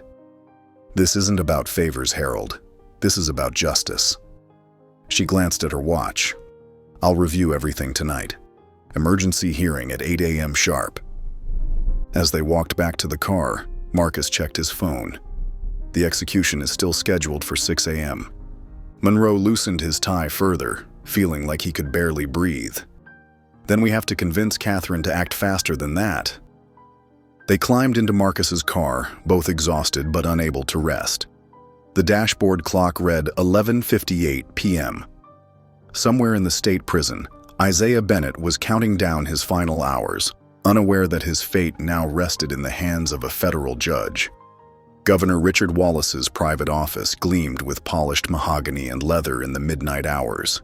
The only light came from his desk lamp, casting long shadows across the room. Security guards stood at attention outside, keeping reporters at bay. Monroe stepped into the office, his tie loosened after the long day. His shoulders sagged with exhaustion, but his eyes remained sharp and alert. The governor sat behind his massive desk, a crystal tumbler of amber liquid in his hand. "Sit down, Harold," Wallace said, gesturing to the leather chair across from him. "You look terrible." Monroe remained standing. "What do you want, Richard?" "I have work to do." The governor chuckled, but there was no warmth in it. "Always so direct. That's what I liked about you." He took a slow sip from his glass. "Remember when we first met? 20 years ago. You were just a young judge then, eager to make your mark." "That was a long time ago," Monroe said quietly. "And look how far you've come." Wallace leaned forward, his voice dropping. "And how far you could still go." The clock on the wall ticked loudly in the silence. It was 1 a.m., only 5 hours until Isaiah's scheduled execution. "You just can't let this go, can you?" Wallace said, shaking his head. "All this drama over one case, one man." He stood up, walking around his desk. "But I'm willing to make it all disappear." Monroe's jaw tightened. "What are you offering?" "Drop the federal appeal," Wallace said simply. "Walk away now. In return, I'll make sure you're reinstated as an appellate judge. The media circus will die down. Your reputation will recover." He smiled. "You can have your life back, Harold." Monroe stared at the man he'd once respected. The governor's expensive suit, his manicured hands, his practiced politician's smile. It all seemed hollow now. "Think about it," Wallace continued. "Your family could come home. Your colleagues would welcome you back. One simple choice, and everything returns to normal."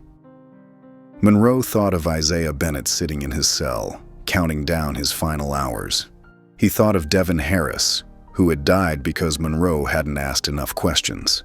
He thought of Jeremiah Carter, who had spent 30 years behind bars because Monroe had been too busy to care. "Normal," Monroe repeated, the word tasting bitter in his mouth. "That's the problem, isn't it? What we called normal was wrong all along." Wallace's smile faded. "Don't be naive, Harold. The system works the way it needs to work." "The system is broken," Monroe said, "and I helped break it." "Then be smart about fixing it," Wallace snapped. "Play the long game. Take the position I'm offering. Make changes from the inside." Monroe adjusted his coat, straightening his shoulders. "Isaiah Bennett is an innocent man. I won't let him die because it's convenient for you." The governor's face hardened into a mask of cold fury. Without another word, Monroe turned and walked toward the door. "You're throwing everything away," Wallace called after him. "Your career, your reputation, everything you spent your life building." Monroe paused at the door but didn't turn around. "No," he said quietly. "I'm finally building something worth keeping." He stepped out into the hallway, leaving the governor alone in his dimly lit office. The prison loomed before Monroe like a concrete fortress in the pre-dawn darkness. Floodlights cast harsh shadows across the gathering crowd of protesters, their signs bobbing up and down in the cold morning air. "Free Isaiah Bennett," they chanted. "Stop the execution." Monroe's fingers trembled as he checked his phone again. Still no word from the federal judge. The screen showed 3:15 a.m. Less than 3 hours remained. Marcus appeared beside him, 2 cups of coffee in hand. "The media's here in full force," he said, passing Monroe a cup. "Every major network." Across the street, camera crews set up their equipment. The story had captured national attention. A former judge fighting to stop an execution he had originally ordered. By 4:30 a.m., the crowd had swelled to hundreds. Monroe stood at the hastily assembled podium, microphones thrust toward his face. Camera lights blinded him. His heart pounded as he gripped the edges of the wooden stand. "My name is Judge Harold Monroe," he began, his voice shaking. "For 30 years, I've served on the bench. And for 30 years, I've been wrong." The crowd fell silent. Even the protesters lowered their signs. "I sent men to prison, to death row, without questioning my own biases. I saw case numbers instead of human beings. I valued efficiency over justice." His voice grew stronger with each admission. "Isaiah Bennett isn't the first innocent man I've condemned. But if I have anything to say about it, he'll be the last." Reporters shouted questions. Camera shutters clicked rapidly. Monroe continued, letting 3 decades of guilt pour out. "I saw black defendants and assumed guilt. I heard accents and presumed dishonesty. I let grieving white families sway my judgment. I was not impartial. I was not just. I was part of a system designed to process people, not protect them." From the corner of his eye, he saw Marcus nodding slowly, arms crossed. Some reporters wiped tears from their eyes. Others scribbled furiously in their notepads. "To every man and woman I sentenced without proper consideration, I am sorry. To their families who begged for mercy, I am sorry. To Isaiah Bennett and his mother, who sits in that prison right now preparing to say goodbye to her son, I am sorry." Monroe's voice cracked. He gripped the podium tighter. "But sorry isn't enough. We need change. We need judges who see humanity before criminality. We need a system that values truth over convenience. And it starts here. It starts now." The crowd erupted in cheers and applause. Even some of the prison guards nodded in approval. At 5:15 a.m., Monroe's phone buzzed in his pocket. His hands shook as he answered. The federal judge's voice came through clear and firm. "Judge Monroe, I've reviewed the evidence. I'm issuing an immediate stay of execution for Isaiah Bennett." Monroe's knees nearly buckled with relief. But there was no time to celebrate. The prison officials needed to receive and honor the order immediately. The execution chamber was a sterile, windowless room, bathed in harsh fluorescent light. Isaiah Bennett lay strapped to the gurney, his dark skin ashen under the unforgiving glare. His chest rose and fell with shallow breaths as the prison warden, a tall man with graying hair, cleared his throat to read the final statement rights. "Isaiah Bennett, you have been sentenced to death by the state. Do you have any final words?" The heavy metal doors burst open. Monroe and Marcus rushed in, their footsteps echoing off the concrete walls. "Stop!" Monroe's voice cracked with desperation. "We have a federal stay." The warden barely glanced up from his paper. "The execution is proceeding as scheduled." Marcus held up his phone. "We have a federal judge's order. This is illegal." Prison officials in blue uniforms shifted uncomfortably, but didn't move. One spoke into his radio. "Sir, we have a situation." The radio crackled. "Governor's office confirms. Proceed with execution." Monroe's heart hammered in his chest as he watched the execution team prepare the lethal cocktail of drugs. The clock on the wall read 5:50 a.m., 10 minutes until scheduled execution. "You can't do this," Monroe's voice echoed through the chamber. "This man is innocent." Isaiah's eyes met Monroe's, filled not with fear, but with a quiet dignity that made Monroe's chest ache. The execution team stepped forward with the IV line. Monroe moved without thinking, placing himself between them and Isaiah. His hands trembled, but his voice was steady. "You'll have to go through me first." The room erupted into chaos. Guards reached for Monroe, trying to pull him away. Marcus shouted into his phone, demanding immediate intervention from the federal court. "Judge Monroe, step aside," the warden ordered. "Don't make this worse than it already is." "I've spent my career making things worse," Monroe replied. "Not this time." The clock ticked to 5:55 a.m. Guards grabbed Monroe's arms, but he planted his feet. Isaiah watched the scene unfold, his expression a mix of disbelief and hope. The execution team hesitated, unsure how to proceed with a former judge blocking their path. The warden's radio crackled again with urgent voices. At 5:58 a.m., the chamber doors flew open. A federal marshal burst in, waving an official document. "Emergency stay of execution. By order of Federal Judge Thompson, all execution proceedings are to cease immediately." The room froze. The warden read the order, his face tight. Finally, he nodded to the execution team. "Release the prisoner from the gurney." As the straps were unbuckled, Monroe's legs gave out. He sank to his knees, watching through blurred vision as Isaiah sat up, breathing deeply. They had done it. They had actually done it. The fluorescent lights buzzed overhead in the prison administration office as Monroe stood his ground, watching the warden's face turn red with anger. Lawrence Briggs snatched the stay of execution papers from his desk, his hands trembling. "Do you have any idea what kind of mess you've created?" Briggs spat out, waving the papers. "The protocols, the paperwork." "The paperwork?" Monroe's voice was quiet but firm. "We're talking about a man's life, not some bureaucratic checklist." In the corner, Isaiah Bennett sat motionless, his prison jumpsuit still wrinkled from where they'd strapped him to the gurney. His eyes were fixed on some distant point, his breathing shallow. Marcus knelt beside him, speaking in low, gentle tones. "You're safe now, Isaiah. Just breathe." Isaiah's lips moved slightly. I could feel the needle. They had already... He couldn't finish the sentence. Monroe turned away from the warden, his own hands shaking as the reality of how close they'd come hit him.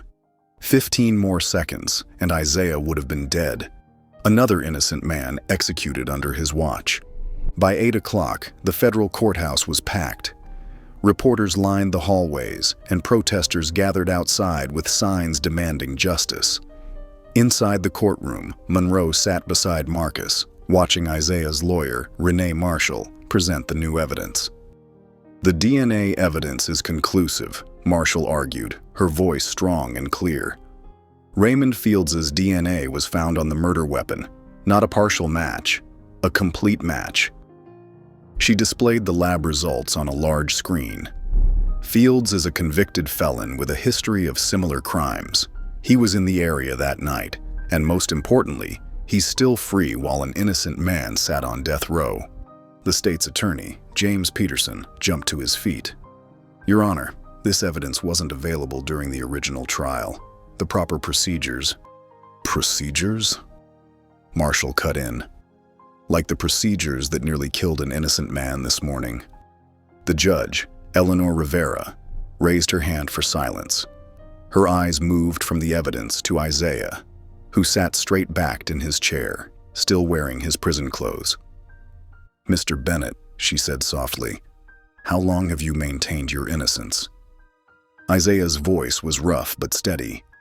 8 years, Your Honor. Every day for 8 years. Monroe felt sick. 8 years. How many other Isaiah Bennetts were out there, he wondered, counting days in cells while the real criminals walked free. The state wasn't backing down. Peterson shuffled his papers, his voice dripping with condescension. "Your Honor, regardless of this new evidence, the conviction was procedurally sound. The state maintains its mistake." Monroe suddenly spoke up, standing. "Your Honor, I was the judge who sentenced Mr. Bennett. I was wrong. The system was wrong.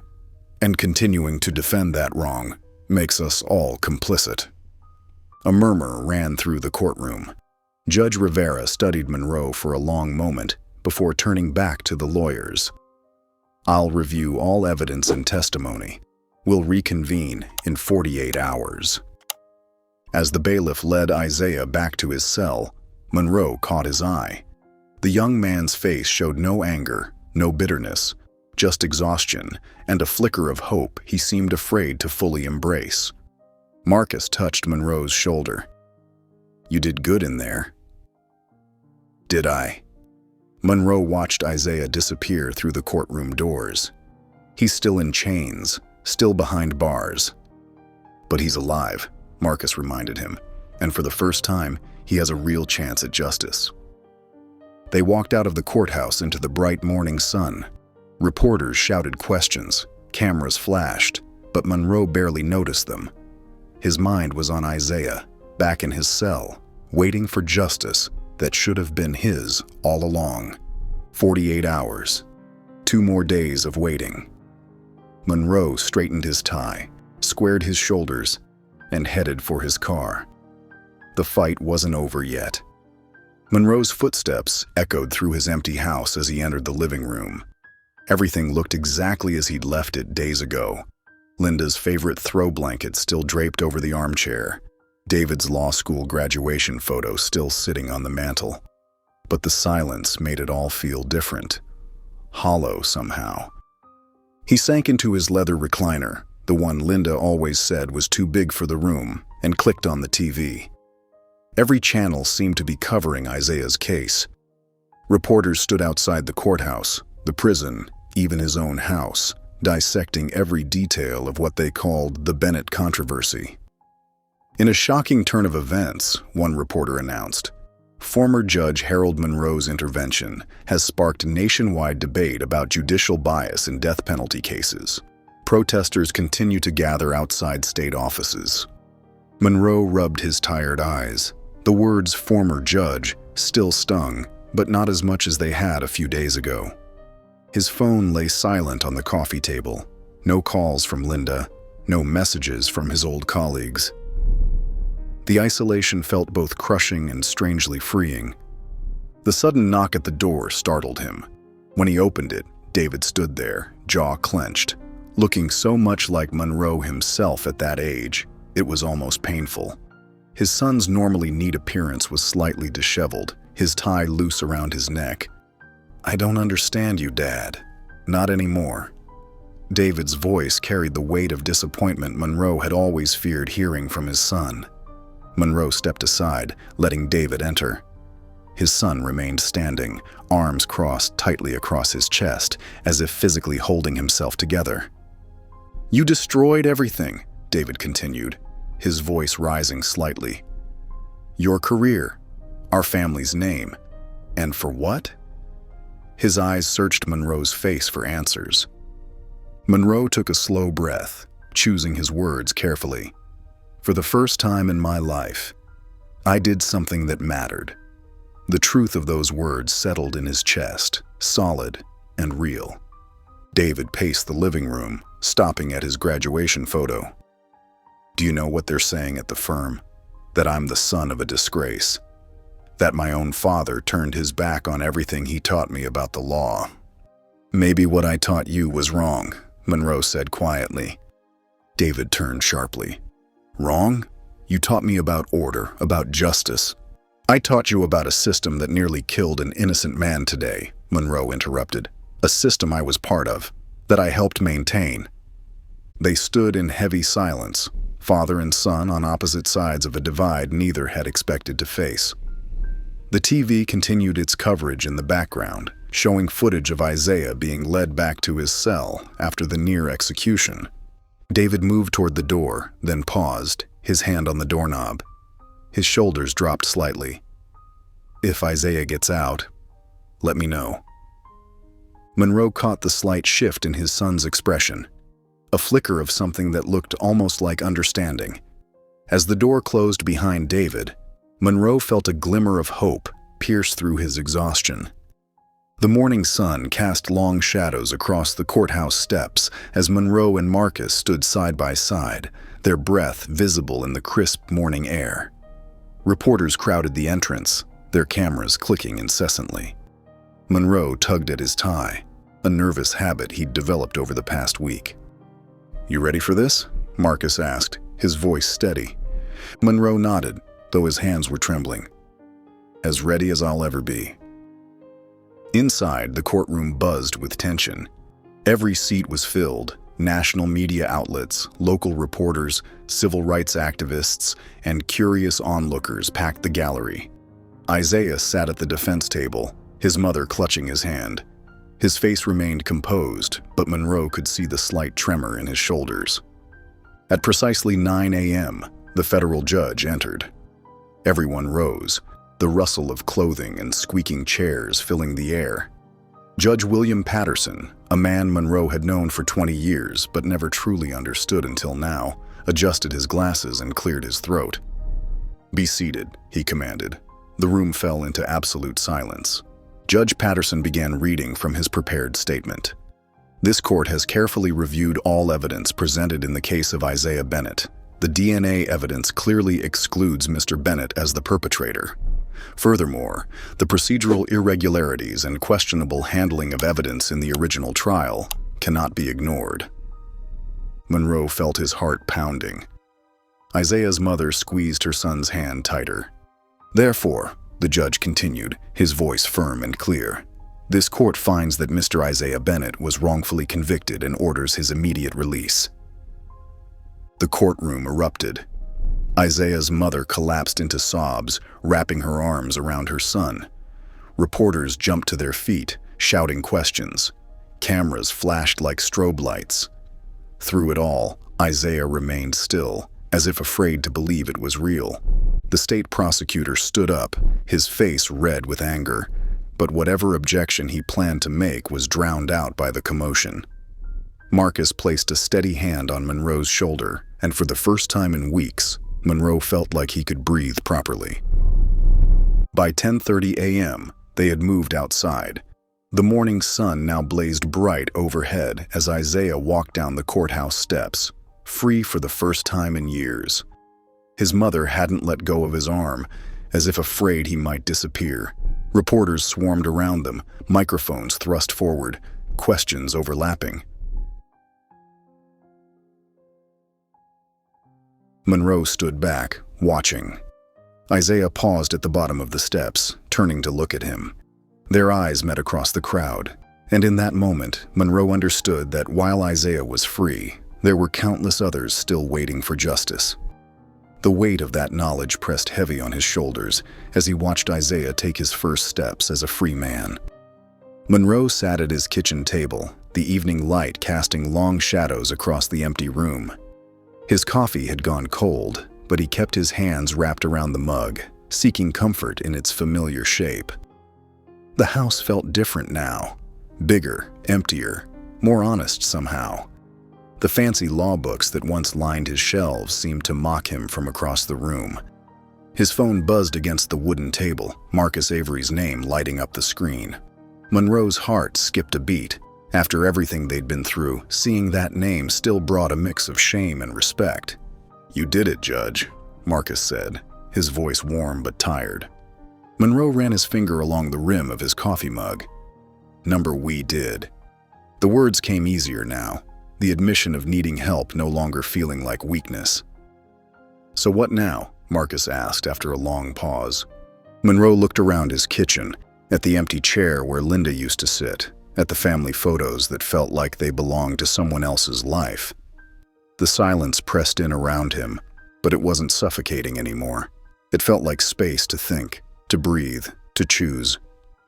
"I don't know," he admitted, then corrected himself. "Actually, that's not true. I know I can't go back. Not to who I was before." The sound of Marcus shuffling papers came through the phone. "No, you can't," he agreed. "But maybe that's not such a bad thing." Monroe stood up, carrying his cold coffee to the sink. He watched the dark liquid swirl down the drain. Isaiah Bennett was just one case, he said quietly. How many others are there? Too many, Marcus replied, his voice heavy with knowledge. Too many to count. Monroe dried his hands on a dish towel, then walked to his home office. His laptop sat closed on the desk, untouched since this whole ordeal began. He opened it, the screen casting a blue glow in the darkening room. His fingers hovered over the keyboard for a moment before typing, "Wrongful conviction organizations."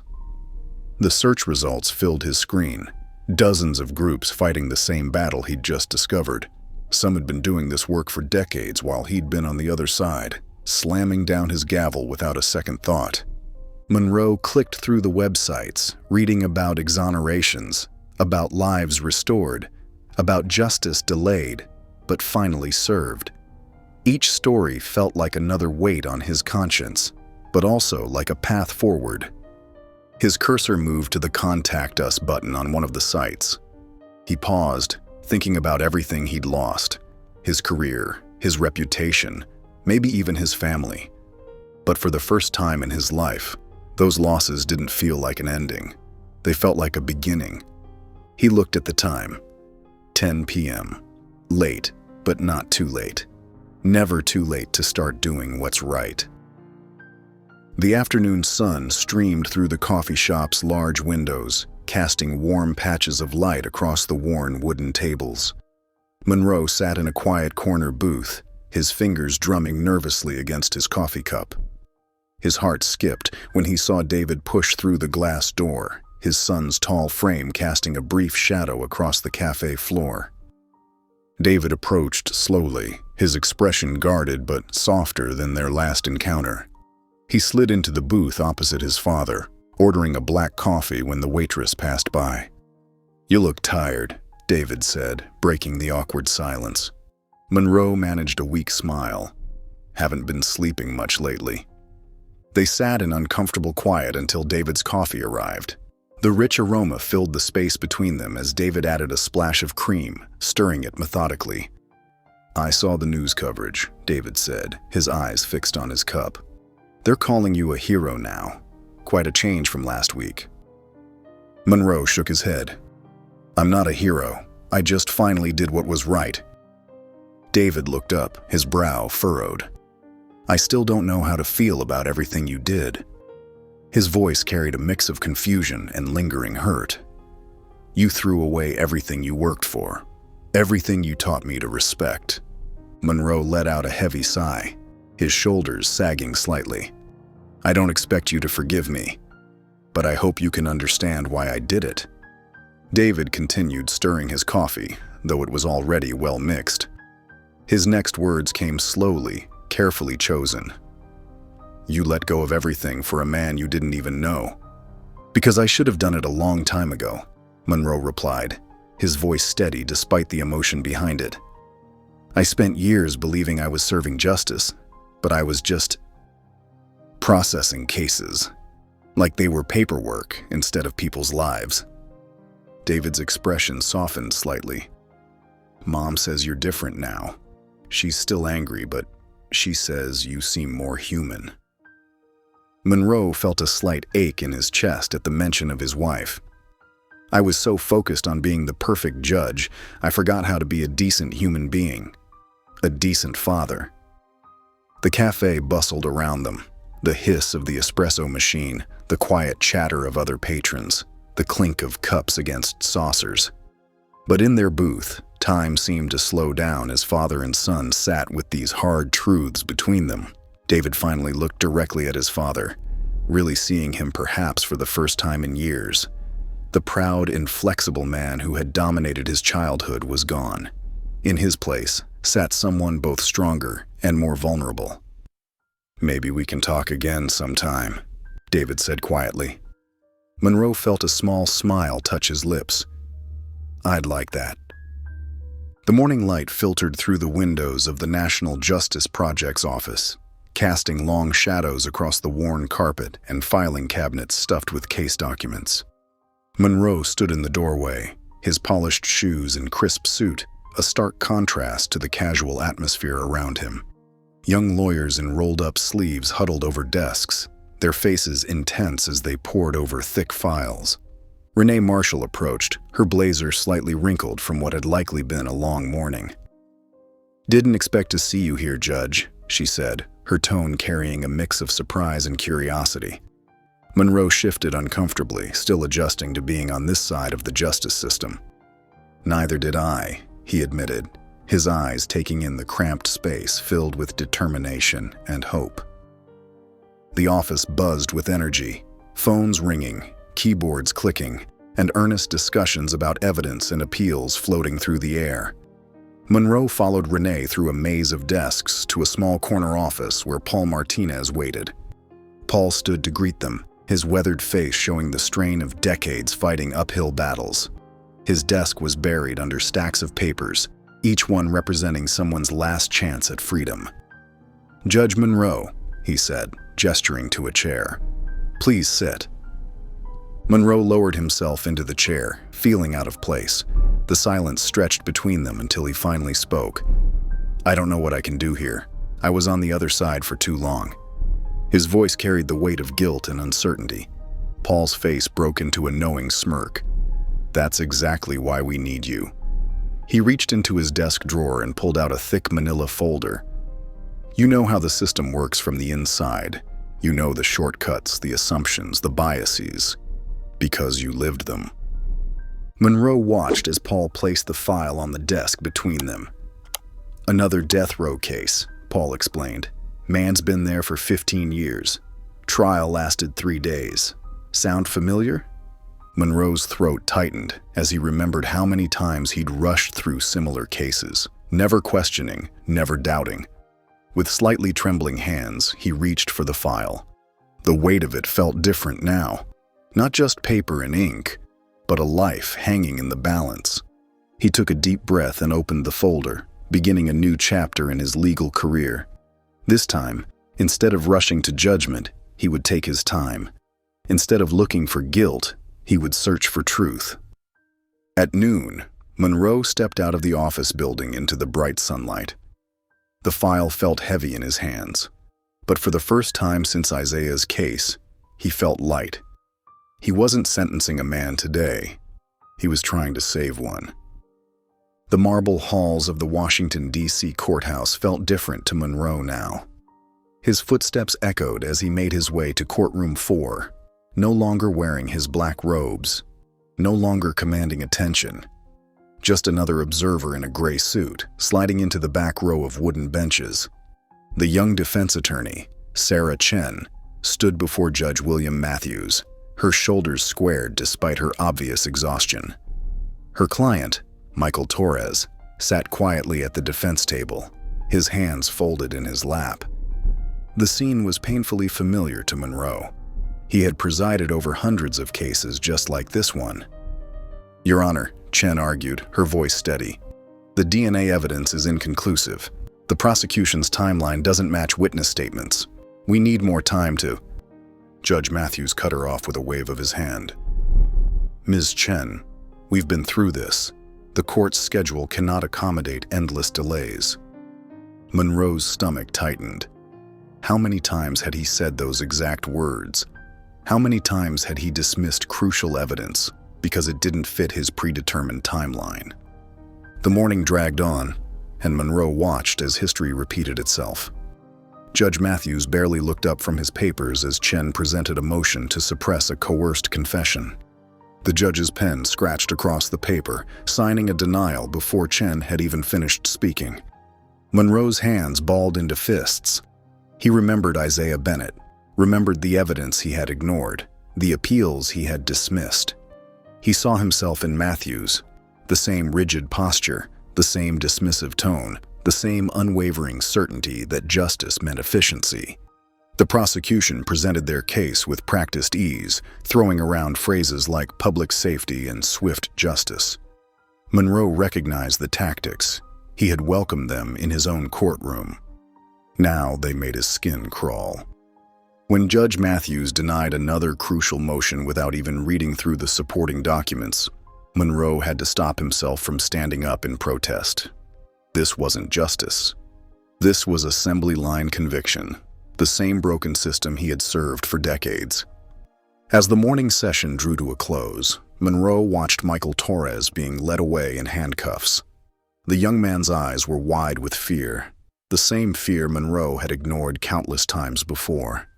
The courtroom began to empty, but Monroe remained seated, watching Sarah Chen gather her scattered papers, her shoulders slumped in defeat.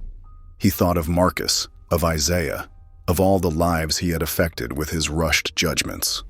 Finally, Monroe stood and approached the defense table. Sarah Chen looked up, surprise flickering across her tired face as she recognized him. "Ms. Chen," he said quietly, "how can I help?"